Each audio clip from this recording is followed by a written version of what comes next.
കാശ്മീരിലെ പെഹൽഗാമിലെ ബൈസരൻ വാലിയിൽ നടന്ന കൂട്ടക്കൊല, ആ കൂട്ടക്കൊലയെ തുടർന്ന് 15 ദിവസങ്ങൾക്ക് ശേഷം 16ാമത്തെ ദിവസം നമ്മൾ അതിർത്തി ലംഘിക്കാതെ നമ്മുടെ മണ്ണിൽ നിന്നുകൊണ്ട് തന്നെ ആ കൂട്ടക്കൊലയ്ക്ക് കാരണക്കാരായ ഭീകരന്മാരെ പരിശീലിപ്പിച്ച കേന്ദ്രങ്ങൾക്ക് നേരെ അതിരൂക്ഷമായ മിസൈൽ അറ്റാക്ക് നടത്തി, ആക്രമണം നടത്തി. 9 കേന്ദ്രങ്ങളിൽ കൂടി നിരവധി ഭീകരന്മാർ, കൊടും ഭീകരന്മാർ കൊല്ലപ്പെട്ടു. അവരെയെല്ലാം നമ്മുടെ സേനയ്ക്ക് വധിക്കാനായി. ഇതൊരു വലിയ നേട്ടം തന്നെയാണ്. ഈ തിരിച്ചടി നമ്മൾ ഓപ്പറേഷൻ സിന്ദൂർ എന്ന് പേരിട്ട് നമ്മൾ ഈ തിരിച്ചടി കൊടുക്കുമ്പോൾ, ആ തിരിച്ചടിയെ തുടർന്ന് പാകിസ്ഥാൻ ഇങ്ങോട്ടേക്ക് ആക്രമിക്കാൻ ശ്രമിച്ചു. ഡ്രോണുകളും മിസൈലുകളും യുദ്ധവിമാനങ്ങളും ഉപയോഗിച്ച് ഇന്ത്യയെ ആക്രമിക്കാൻ, ഭാരതത്തെ ആക്രമിക്കാൻ ശ്രമിച്ചു. പക്ഷേ പാകിസ്ഥാൻ്റെ ഒരു ബുള്ളറ്റിന് പോലും ഇന്ത്യൻ മണ്ണിലേക്ക് പ്രവേശിക്കാനായില്ല എന്നുള്ളതാണ് സത്യം. എങ്കിലും അവരുടെ പാക് റേഞ്ചേഴ്സ് എന്ന് പറയുന്ന അതിർത്തി രക്ഷാസേന നമ്മുടെ അതിർത്തി ഗ്രാമങ്ങൾ ആക്രമിക്കുകയും അവിടേക്ക് ഷെല്ലാക്രമണം നടത്തുകയും ഒക്കെ ചെയ്തു. നിരവധി ഭാരതീയർ, അക്കാര്യത്തിൽ സിവിലിയന്മാർ, നമ്മുടെ പൗരന്മാർ കൊല്ലപ്പെട്ടു. പക്ഷേ എങ്കിലും പാകിസ്ഥാന് ആത്യന്തികമായിട്ട് പരാജയം സമ്മാനിക്കാൻ നമുക്കായി. 3 ദിവസം തുടർച്ചയായിട്ട് നമ്മൾ ആക്രമിച്ചു. പാകിസ്ഥാൻ്റെ 12 വ്യോമത്താവളങ്ങൾ തവിട് പൊടിയായിപ്പോയി. അവസാനം പാകിസ്ഥാൻ ഇന്ത്യൻ സേനയുടെ കാല് പിടിക്കുന്ന കാഴ്ച ലോകം കണ്ടു. എത്രയും പെട്ടെന്ന് വെടി നിർത്തൽ പ്രഖ്യാപിക്കണം എന്നായിരുന്നു പാകിസ്ഥാൻ്റെ ആവശ്യം. എന്തായാലും അതിനെ തുടർന്ന് നമ്മൾ വെടിനിർത്തൽ പ്രഖ്യാപിച്ചെങ്കിലും ഓപ്പറേഷൻ സിന്ദൂർ അവസാനിപ്പിച്ചില്ല. ഓപ്പറേഷൻ സിന്ദൂറുമായി ബന്ധപ്പെട്ട് രാജ്യത്തിനകത്തും പുറത്തും നമ്മൾ നിരവധി സൈനിക നീക്കങ്ങൾ നടത്തുന്നുണ്ട്. അതിലൊന്നാണ് നമ്മുടെ രാജ്യത്തിനുള്ളിൽ പ്രവർത്തിക്കുന്ന ചാരസംഘടനകളെ, ചാരസംഘങ്ങളെ കണ്ടെത്തുക, പ്രവർത്തനം നടത്തുന്ന വ്യക്തികളെ കണ്ടെത്തുക എന്നുള്ളത്. അവിടെ നമ്മൾ വളരെയധികം വിജയിച്ച് മുന്നോട്ട് പോകുന്നു. ജ്യോതി മൽഹോത്ര എന്ന ചാര വനിതയെ കണ്ടെത്തുകയും അവരോടൊപ്പം മറ്റു 11 പേർ അറസ്റ്റിലാവുകയും ചെയ്തു. ഈ ജ്യോതി മൽഹോത്ര ഒരു വ്ളോഗറാണ്, യൂട്യൂബറാണ്. അവർ കേരളത്തിലടക്കം വന്ന് കേരള ഗവൺമെൻറ്റിൻ്റെ ആതിഥ്യം സ്വീകരിച്ച്, ക്ഷണം സ്വീകരിച്ച് ഇവിടെ എത്തി കേരളത്തിൻ്റെ ടൂറിസത്തെക്കുറിച്ച് അവർ ചില പ്രോഗ്രാമുകളൊക്കെ ചെയ്തു. എന്തായാലും ഇപ്പോൾ അവർ NIA കസ്റ്റഡിയിലാണ്. അതിനെ തുടർന്ന് NIA 8 സംസ്ഥാനങ്ങളിലായിട്ട് 15 സ്ഥലങ്ങളിൽ ഇന്നലെ, അതായത് ശനിയാഴ്ച റെയ്ഡുകൾ നടത്തി. ആ റെയ്ഡുകളുടെ വിശദാംശങ്ങൾ ഞെട്ടിക്കുന്നതാണ്. നിരവധി ഗാഡ്ജറ്റുകളും നമുക്ക് എതിരായ പ്രവർത്തനങ്ങളും നമ്മുടെ രാജ്യത്തെ അപകടപ്പെടുത്തുന്ന നിരവധി സന്ദേശങ്ങളും ഒക്കെ അവർ ശത്രുരാജ്യങ്ങൾക്ക് കൈമാറുകയും ഒക്കെ ചെയ്തിട്ടുണ്ട്. എന്തായാലും അത് നടന്നിരിക്കുന്ന സംസ്ഥാനങ്ങൾ ഡൽഹി, മഹാരാഷ്ട്ര, ഹരിയാന, ഉത്തർപ്രദേശ്, രാജസ്ഥാൻ, ഛത്തീസ്ഗഡ്, അസം, പശ്ചിമ ബംഗാൾ തുടങ്ങിയ 8 സംസ്ഥാനങ്ങളിലാണ് NIA റെയ്ഡുകൾ നടത്തിയത്. റെയ്ഡുകൾ ഇപ്പോഴും തുടർന്നുകൊണ്ടിരിക്കുന്നു. കൂടുതൽ വിവരങ്ങൾ പുറത്തു വരാനുണ്ട്. മറ്റേതൊക്കെ സംസ്ഥാനങ്ങളിലാണ് റെയ്ഡ് നടന്നത് എന്നറിയില്ല. എന്തായാലും പരിശോധന NIA കാര്യമായിട്ട് നടത്തുന്നുണ്ട്. ഈ ജ്യോതി മൽഹോത്ര സന്ദർശിച്ച കേരളത്തിലെ കോഴിക്കോടും കണ്ണൂരും ഒക്കെയുള്ള, കാസർഗോഡും ഒക്കെയുള്ള ടൂറിസ്റ്റ് ഡെസ്റ്റിനേഷനുകൾ, വിനോദസഞ്ചാര കേന്ദ്രങ്ങൾ, അവിടെയൊക്കെ NIA സംഘം എത്തി വിവരങ്ങൾ ശേഖരിക്കുന്നുണ്ട് എന്നാണ് ലഭ്യമായ സൂചന.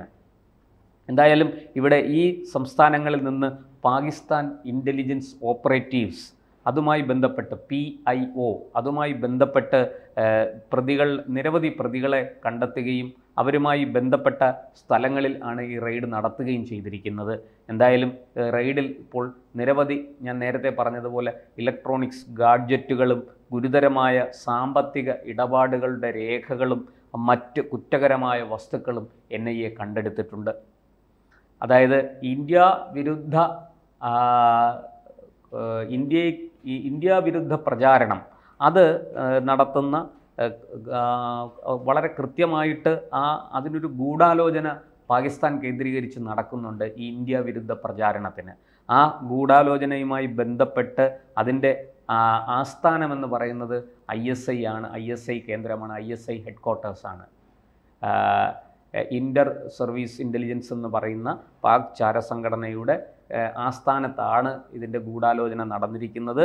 അതുമായി ബന്ധപ്പെട്ട് ഈ ഇന്ത്യയിൽ നമ്മുടെ രാജ്യത്തിനുള്ളിൽ ഒരു കൂട്ടർ പ്രവർത്തിക്കുന്നുണ്ട്.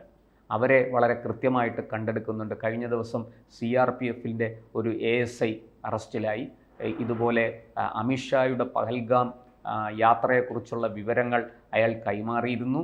അങ്ങനെ തുടങ്ങിയ മറ്റു പല കാര്യങ്ങളും അയാൾ കഴിഞ്ഞ എത്രയോ വർഷങ്ങളായിട്ട് കൈമാറിക്കൊണ്ടിരുന്നു, അതീവ രഹസ്യമായിട്ട് കൈമാറിക്കൊണ്ടിരുന്നു. അയാൾ കഴിഞ്ഞ ദിവസം പിടിയിലായി.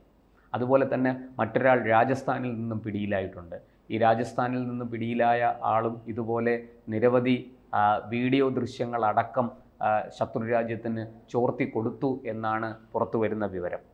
എന്തായാലും ഈ NIA അന്വേഷണം മുറ പോലെ പുരോഗമിക്കുന്നുണ്ട്. അതുകൊണ്ട് തന്നെ നിരവധി ചാരന്മാർ പിടിയിലാകുന്നുണ്ട്. അവരുമായി ബന്ധപ്പെട്ട് അവരെ സഹായിച്ചവരും അവരെ പിന്തുണച്ചവരും ഒക്കെ ഇപ്പോൾ ചോദ്യം ചെയ്യലിന് വിധേയമായിക്കൊണ്ടിരിക്കുകയാണ്.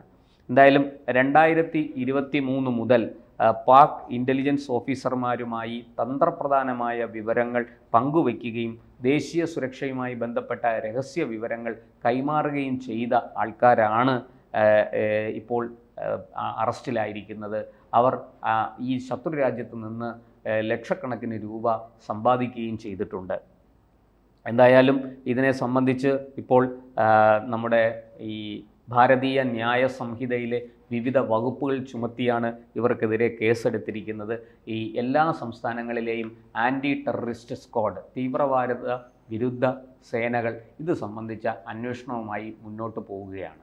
എന്തായാലും കഴിഞ്ഞ ദിവസം ഞെട്ടിക്കുന്ന മറ്റൊരു വിവരം നമുക്ക് കിട്ടിയത് ആസാമിൽ നിന്ന് മാത്രം 79 പാക് ചാരന്മാർ പിടിയിലായി എന്നാണ്. ആസാമിൽ നുഴഞ്ഞു കയറി അവരുടെ ഒരു വലിയ അജണ്ടയാണ് ഈ ചാരസംഘടന. പാക് ചാരസംഘടനയുടെയും പാക് സൈന്യത്തിൻ്റെയും ഒരു പ്രധാന അജണ്ടയാണ് ഈ ബംഗ്ലാദേശിനോടൊപ്പം ഇന്ത്യയുടെ വടക്ക് കിഴക്കൻ സംസ്ഥാനങ്ങളെ ഇന്ത്യയിൽ നിന്ന് മുറിച്ചു മാറ്റി അത് ബംഗ്ലാദേശിനോട് ചേർക്കുക എന്നുള്ളത്.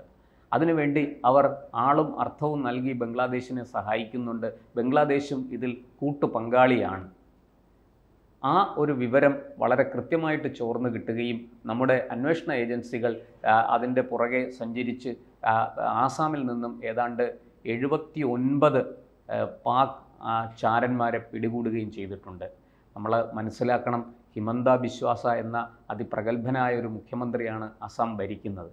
അതുപോലെ ത്രിപുര തുടങ്ങിയ വടക്ക് കിഴക്കൻ സംസ്ഥാനങ്ങളെയെല്ലാം വിഘടനവാദത്തിൽ നിന്ന് മോചിപ്പിച്ച് ഇന്ന് ഇന്ത്യയുടെ മുഖ്യധാരയിലേക്ക് നമ്മുടെ രാജ്യത്തിൻ്റെ ഒരു പ്രധാന സ്ഥാനങ്ങളിലേക്ക് അവരെ കൊണ്ടുവരാൻ നമുക്ക് സാധിച്ചിട്ടുണ്ട്.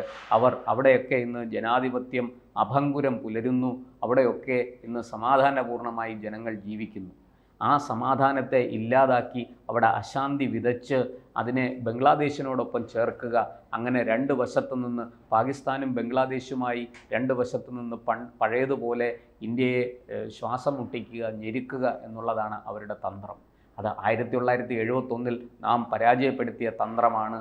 അന്ന് പുതിയൊരു രാഷ്ട്രം ഉദയം ചെയ്തു ബംഗ്ലാദേശ്. പക്ഷേ ഇന്ന് അതേ ബംഗ്ലാദേശാണ് പാകിസ്ഥാനോടൊപ്പം ചേർന്നുകൊണ്ട് നമുക്കെതിരെ ഈ നാറിയ നീചമായ നിന്ദ്യമായ പ്രവൃത്തി എടുക്കുന്നത്. എന്തായാലും നമ്മുടെ രാജ്യത്തെ അന്വേഷണ ഏജൻസികളെയും അതിലെ ഉദ്യോഗസ്ഥരെയും എത്ര കണ്ട് ശ്ലാഘിച്ചാലും മതിയാകില്ല. അവർ രാജ്യത്തിനു വേണ്ടി അത്ര വലിയ പ്രവർത്തനമാണ് നടത്തിക്കൊണ്ടിരിക്കുന്നത്.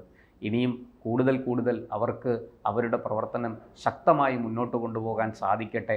അതുപോലെ തന്നെ ഈ രാജ്യത്തിനെതിരെ പ്രവർത്തിക്കുന്ന രാജ്യദ്രോഹികളായ കുറ്റവാളികളെ എത്രയും പെട്ടെന്ന് നമുക്ക് നിയമത്തിന് മുമ്പിൽ എത്തിക്കാൻ കഴിയുമാറാകട്ടെ.